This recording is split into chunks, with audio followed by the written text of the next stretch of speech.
Hello guys, in this video I'm going to show you how to set profile details in the Facebook app. But before that, don't forget to subscribe and leave a comment down below, because at 10,000 subscribers I'm going to show you my whole YouTube revenue statistics and growth strategy. So without further ado, let's just jump right into it. First we have to open up the Facebook app, and here it opens up in the feed.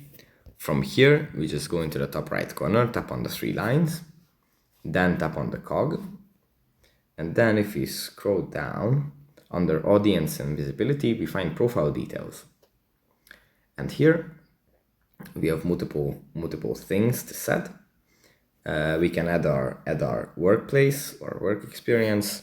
We can add our education, college and high school, places where we lived, contact information, basic information, other names, relationships, family members, etc. And yeah, that's pretty much it for this video. I hope it was helpful for you guys, and I'll see you in the next one. Bye.